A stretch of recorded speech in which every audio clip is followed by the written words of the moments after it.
most suitable term for your business needs. You can check your understanding of the key points by answering the review questions as you work through the tutorial. At the end, you'll have the opportunity to practice what you've learned through a series of realistic simulations. As you progress, you may want to study a more detailed explanation of each of the incoterms rules. To do this, simply click on the Tell Me More button at the top of the screen. Enjoy the tutorial.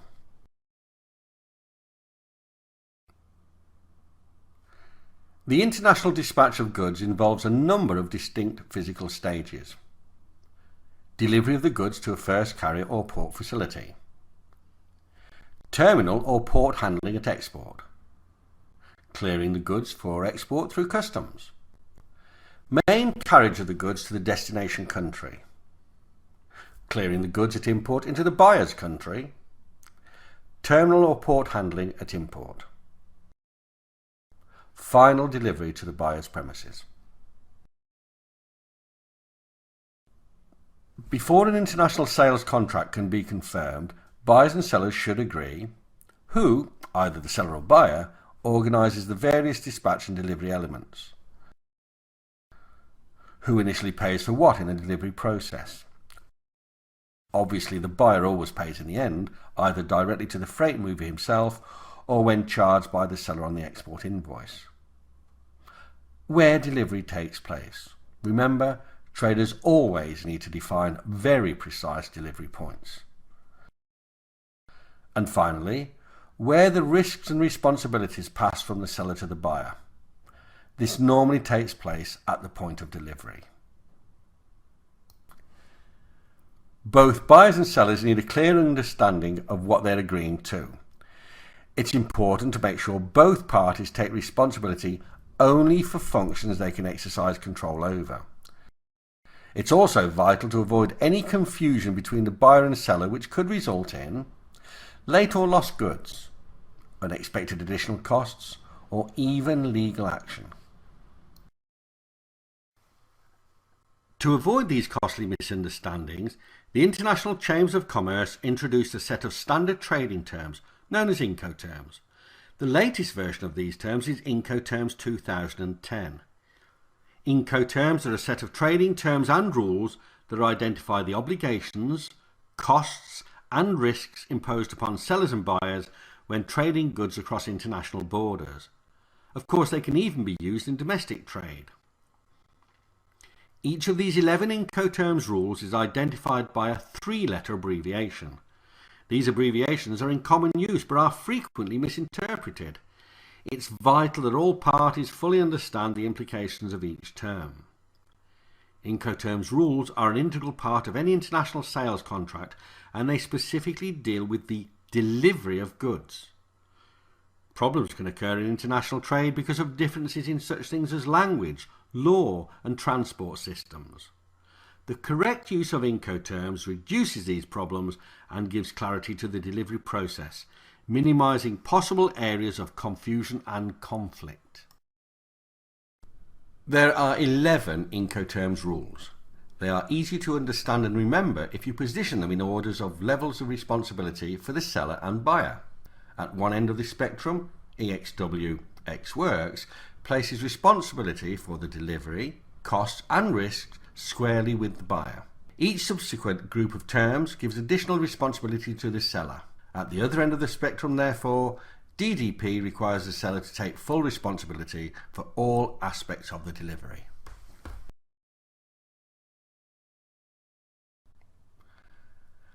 A key change in Incoterms 2010 from the previous version is the separation of the place-to-place delivery terms, commonly known as multimodal terms, from those that are purely port-to-port sea freight terms. There are 7 terms for use where delivery is from place to place. For example, where goods are to be shipped by road, air, or even in a sea freight container. The remaining 4 terms are purely port-to-port sea freight terms, typically where goods are shipped loose and in bulk, such as oil, coal, and ore. A number of factors can influence the choice of Incoterms used. The most important is the willingness of both parties to perform and pay for some of the tasks involved in the shipment of the goods. It may be company policy to deliver on a particular basis. Exporters will often attempt to stick with one term for all their transactions to avoid the confusions of dealing with different terms for each customer. Or it may simply be the usual practice in a particular market to use a specific incoterm. The trading relationship and bargaining position of the parties involved may also affect the choice of term. An exporter in a competitive market may offer to assist in the shipment in order to gain a competitive advantage. Other factors include the freight purchasing power of the parties involved. For example, where one party shipping larger quantities can benefit from lower shipping costs. The degree of control required by either side. It may be that the buyer prefers to control the delivery just to support its just-in-time production strategy. The country of import. Some countries demand that payment of freight and insurance is in their own country. The transport infrastructure of the countries involved in the transaction may be a factor. Delivery to a destination port may be the best option where transport infrastructures in the country of import are suspect. The mode of transport. If goods are being shipped by road or air, then traditional sea freight terms would not be appropriate. The type of cargo to be shipped. For example, loose cargo may be loaded directly into a ship, in which case a sea freight term would be best. Finally, the value of the goods shipped can be a factor. Low value goods will be covered by carrier's liability insurance, so there may be no need to use incoterms that require extra cargo insurance to be taken out. Now let's look at the incoterms rules in a way that people often find easiest to remember and understand. Some requirements are common to every incoterm. The seller, for example, always packs the goods and provides the invoice. The buyer is expected to pay for the goods and usually organises pre-shipment inspection where necessary. So, the simplest way to understand and remember incoterms is to group them by the thing that distinguishes one from the other, the specific delivery point. In other words, the point at which responsibility for the goods passes from the seller to the buyer. Incoterms identifies a number of potential delivery points and provides different terms for each. The term with the least responsibility for the buyer is the E term, EXW. Delivery is at the seller's premises. There are F terms, where delivery is at the buyer's first carrier. C terms, where delivery is at the port or place in the seller's country, but the seller must also organise shipment of the goods to the destination point in the buyer's country. And finally, D terms, where delivery is at an agreed point in the buyer's country. The thing to remember is that as you move from E to F to C to D, the delivery point moves away from the seller towards the buyer. So a good first step to remembering incoterms is to memorise the sequence E, F, C and D, with each change of letter being a shift in the delivery point nearer to the buyer.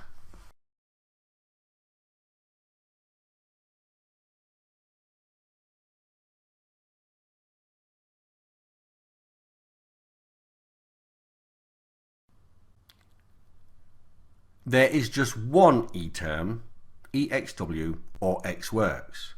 With this term, delivery takes place at the seller's premises or at another agreed point. The seller must make the goods available to the buyer, packed and marked for export in a manner suitable for the mode of transport. The buyer is responsible for loading onto the transport he provides. The buyer is also responsible for all costs and risks from that point onwards. With the F terms, the delivery point is usually where the goods are handed over to the buyer's first carrier or forwarder. The FCA term is unusual in the fact that there are two identified delivery points. The first being the seller's premises when the seller loads the cargo onto the buyer's transport.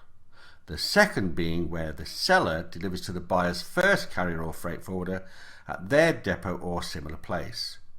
The seller is not required to offload the cargo at this point.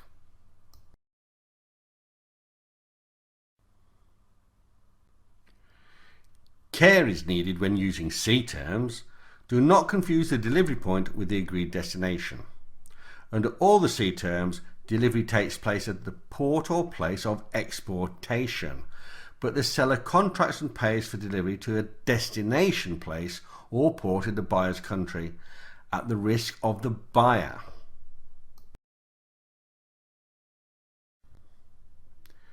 The multimodal C terms are CPT and CIP. With both terms, delivery is at a place in the country of export, but the seller is also responsible for organising and paying for delivery to a destination place at the buyer's risk.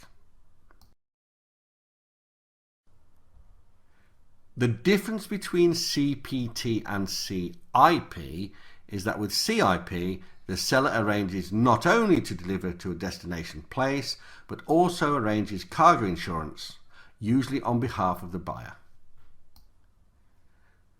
The C terms used for loose cargo are CFR and CIF. With the term CFR, the seller's risks and responsibilities end when the goods are loaded onto a vessel at the port of exportation. This is the delivery point.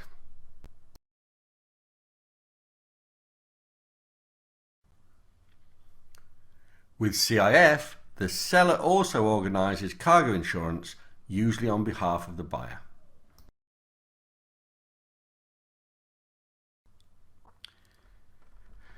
The D terms are all multimodal terms and require the seller to be responsible for the delivery of the goods to an agreed delivery point in the buyer's country. DAT and DAP are the new terms introduced into Incoterms 2010. DAT means the seller arranges for the goods to be delivered to a destination terminal, such as a warehouse, airport or container yard. The seller is responsible for offloading the cargo at that point.